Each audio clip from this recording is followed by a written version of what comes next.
Saudara, saatnya Anda menyimak Kompas Bisnis sekarang. Saya punya beberapa isu yang menarik untuk Anda simak. Salah satunya soal ini, saudara. Banyak proyek nih, banyak cuan.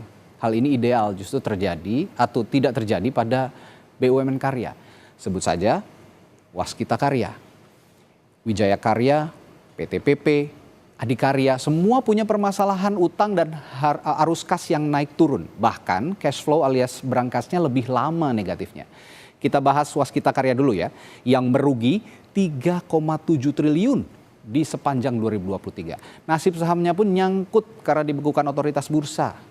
Nah, kita akan lihat ke data selanjutnya. Nah, awal mula saham Waskita dibekukan ini adalah pada 5 Mei 2023 melalui keterbukaan informasi di Bursa Efek Indonesia. Waskita mengumumkan pada saat itu gagal bayar bunga obligasinya.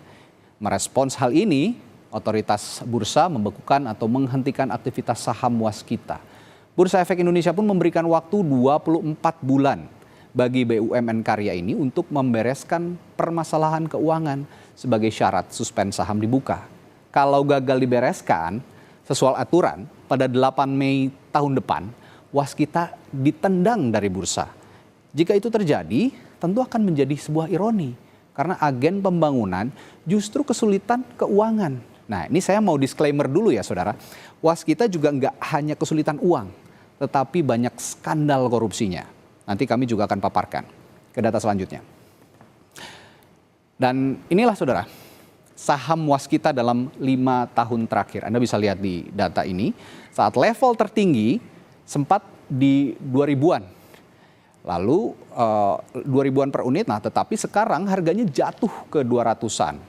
Jadi kalau dulu Anda punya porto 2 miliar di saham Waskita, saat ini titik tertinggi. Sekarang nilainya jadi sekitar 200 jutaan. Hilangnya berasa benar nih Bapak Ibu. Level 202 ini adalah saat otoritas Bursa Efek menghentikan perdagangan emiten dengan kode WSKT. Kita nggak tahu kapan dibuka. Tetapi manajemen Waskita masih optimistis. Suspend dibuka setelah perusahaan mendapat persetujuan atas skema restrukturisasi oleh kreditur. Mohon maaf nih ya Bapak Ibu, kemarin yang terjadi adalah rapat umum pemegang obligasi atau RUPO gagal sepakat atas utang senilai 1,3 triliun rupiah. Mentok lagi proses restrukturisasi Waskita ini. Kita akan ke data selanjutnya lagi. Nah, Menteri BUMN Erick Thohir waktu itu bilang, solusi permasalahan Waskita adalah penundaan kewajiban pembayaran utang alias PKPU. Tetapi kalau dibedah, apakah Waskita Karya saja yang sakit karena utang? 4 BUMN Karya juga punya masalah loh yang mirip-mirip. Utangnya lebih dari separuh aset yang dimiliki.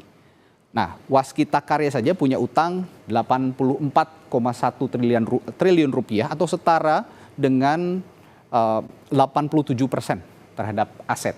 Nah, kita lihat sekarang di Wijaya Karya, utangnya adalah 55,7 triliun atau 83,5% terhadap aset.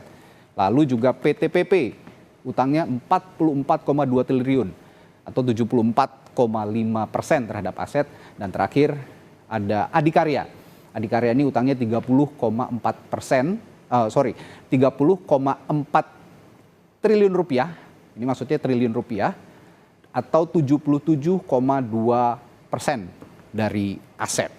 Nah, tidak hanya masalah keuangan yang berujung jatuhnya harga saham Waskita, saudara. Perusahaan milik negara ini juga berkali-kali tersandung masalah korupsi. Terbaru nih, belum lama ini, kemarin di Pengadilan Tindak Pidana Korupsi atau Tipikor terkuak fakta baru. Direktur Operasional Waskita Beton Precast Sugiharto, anak usaha Waskita, bilang menyiapkan 10 miliar karena diminta, nah kami tegaskan sekali lagi, diminta oleh Badan Pemeriksa Keuangan atau BPK karena adanya temuan dalam proses pembangunan tol layang MBZ. Uang ini cair lewat proyek fiktif pemeliharaan jalan. Nah, tahun lalu 15 Juni 2023, Menteri BUMN Erick Thohir pernah bilang, tidak ada ampun bagi kejahatan dan pelaku kejahatan keuangan di lingkungan BUMN. Meskipun ya, mereka adalah agen pembangunan infrastruktur, yaitu BUMN Karya. Kan itu yang saya bilang bahwa ketika ada manipulasi laporan keuangan Garuda pun kita tindak secara pidana. Sama juga kalau ada laporan keuangan yang dipalsu-palsukan tidak hanya di Waskita dan Wika, sudah pasti kita akan lakukan yang namanya tindakan hukum keras. Ya, saya rasa kita tidak boleh memandang bulu kalau masalah hukum-hukum yang tentu menjadi kepercayaan publik jatuh gitu. Apalagi kalau melanggar, ya. Kali di Kompas Bisnis, saudara, masalah utama perusahaan karya seperti Waskita Karya adalah proyeknya bersifat jangka panjang atau di atas 10 tahun.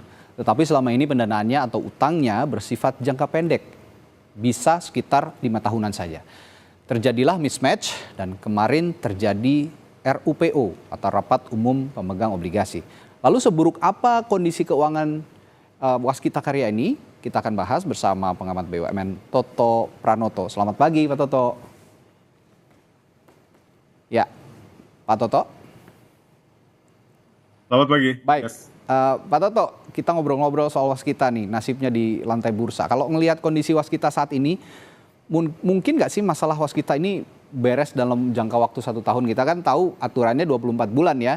Jadi 8 Mei 2025 harus sudah bisa menyelesaikan semua permasalahannya. Bagaimana menurut Pak Toto sejauh ini?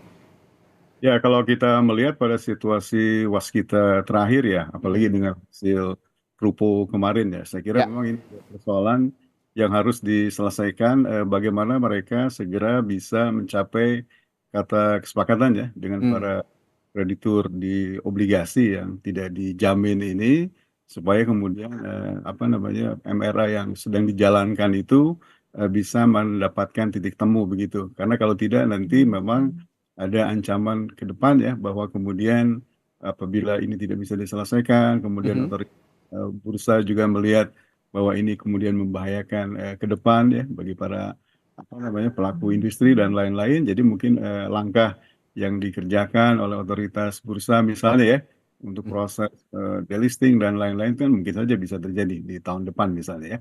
Jadi ada masih waktu tempo setahun ini sebetulnya bagaimana Waskita bisa menyelesaikan persoalan ini. Jadi kalau kita ukur misalnya dari sekitar utang 41 triliun ya yang ada di Waskita itu kan sebagian sudah disepakati dengan para kreditur, misalnya pihak perbankan ya. Mereka sudah sepakati untuk tenor diperpanjang, tingkat suku bunga diturunkan dan lain-lain. Cuman masih memang ada yang mengganjal kaitannya dengan para kreditur obligasi ya. Jadi saya kira masalah ini harus segera diselesaikan ya, kalau tidak nanti ke depan tentu ini akan membahayakan keberlangsungan Waskita ya. Oke. Nah, masalahnya kan Pak Toto, selama ini kan penyelamatan Waskita ini melalui mekanisme penyertaan modal negara. Tapi kalau kita dengar-dengar kemarin ini sepertinya Kementerian Keuangan juga udah nggak mau nih melakukan hal yang sama. Kalau sudah begini, apakah penyelamatan Waskita Karya lewat PMN ini sudah tertutup Pak Toto? Ya ini saya kira kerangkanya dalam proses di mana kemudian kan ada proses restrukturisasi yang akan dijalankan ya.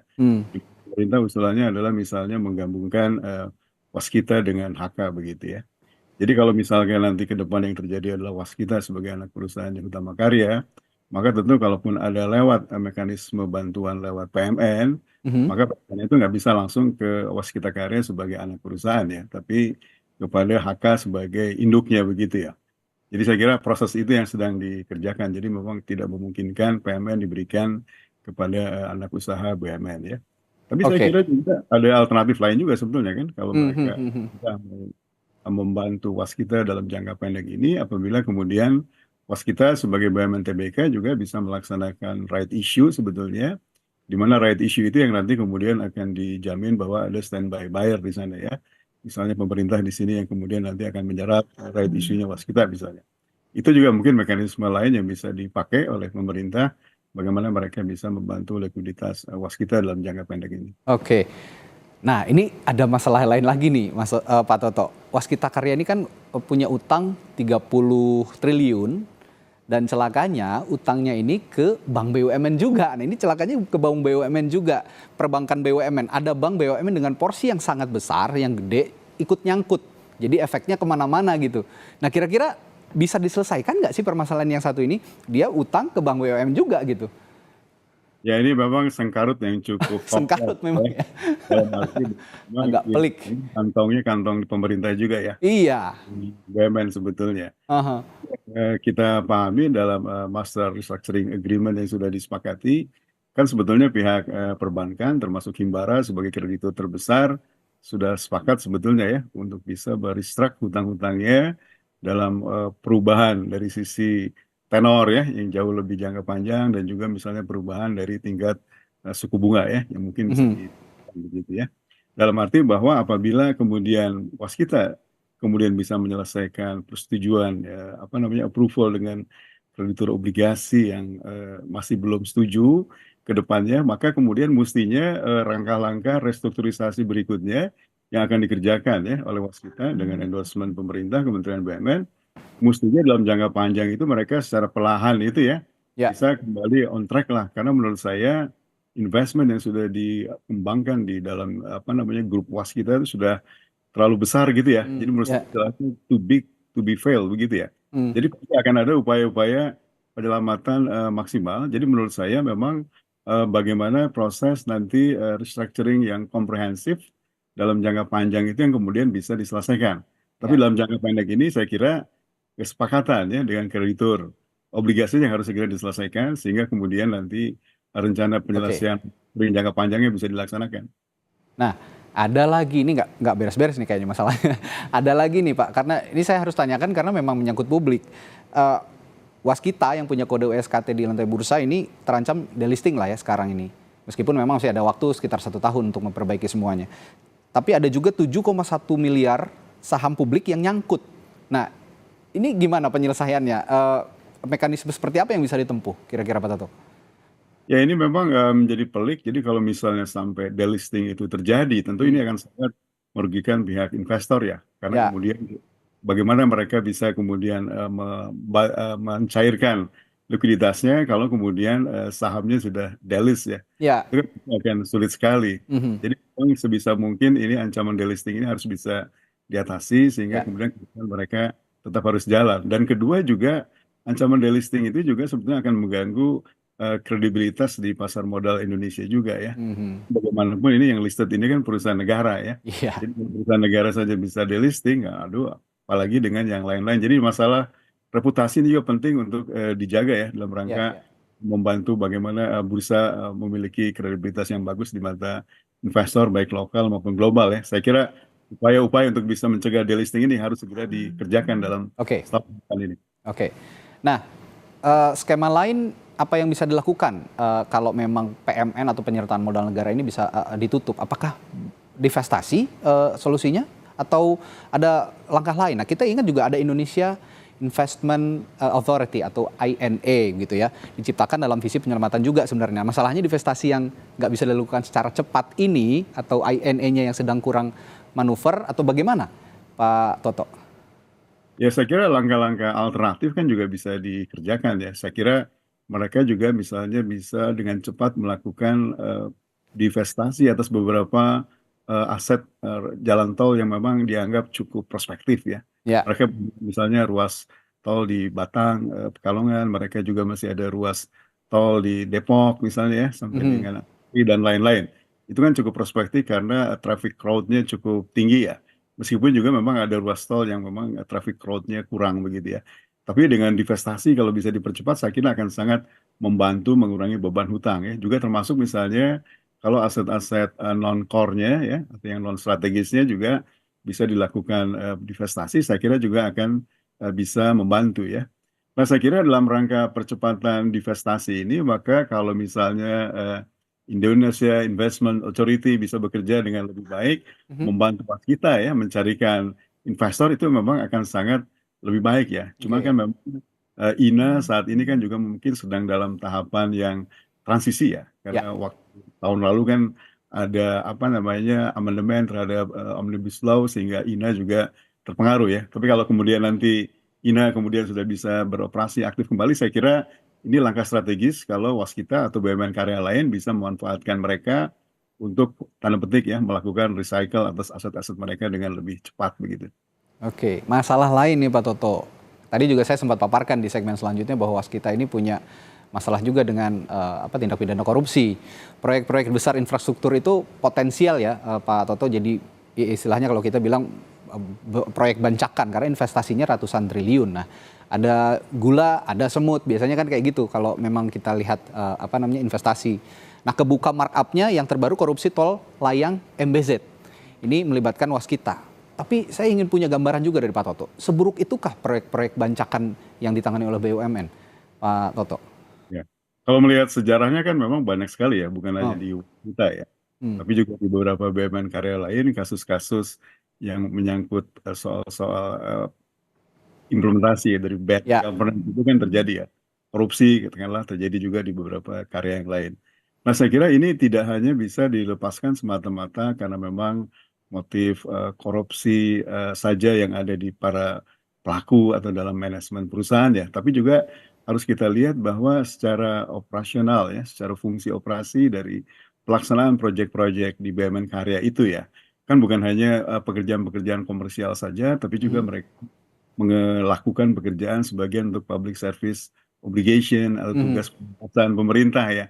Kadang-kadang mereka juga harus melaksanakan itu dengan cepat ya, tapi kemudian sebetulnya secara sistem itu mereka belum siap begitu ya, sehingga kadang-kadang perlu ada langkah-langkah cepat ya, undercover mungkin yang harus mereka kerjakan, sehingga pada saat itu selesai baru mereka menyadari bahwa sebetulnya tidak tersedia dalam item yang formal dalam cost structures mereka, bagaimana mereka harus membayar item-item tadi. Sehingga yang saya pahami pada saat bicara dengan sebagian dari eksekutif di BUMN Karya ini memang pada akhirnya mereka perlu melakukan langkah-langkah lain ya, termasuk tadi yang disampaikan misalnya membuat tanda petik pekerjaan fiktif untuk menyelesaikan beberapa langkah cepat yang mereka harus kerjakan supaya target waktu pelaksanaan pekerjaannya bisa tepat waktu begitu ya. Nah, saya kira dalam konteks semacam ini memang menjadi agak sulit, agak kompleks begitu ya. Jadi kedepannya menurut saya sebaiknya memang transparansi dan kemudian fungsi pengawasan ya, yang sebaiknya dikerjakan oleh Dewan Komisaris misalnya, memang harus berjalan dengan jauh lebih efektif begitu ya. Sehingga langkah-langkah pencegahan di depan itu bisa dilakukan dengan lebih baik supaya menghindarkan kejadian seperti ini terulang kembali ke depan. Sebenarnya masih dalam lingkup konsekuensi logis, tapi karena kompleks itu tadi ya Pak Toto, jadi ya mekanisme-mekanisme itu kadang juga mereka lakukan begitu kira-kira. Nah, terakhir nih, agak melebar sih Pak Toto. Kalau korupsi yang terjadi di BUMN lain, begitu seperti Timah, Taspen, dan lain-lain. Dulu juga ada Jiwasraya, bahkan juga ini menggegerkan juga nih Jiwasraya. Apakah hal yang sama kira-kira menurut Pak Toto bisa mungkin terjadi di masa depan, Pak?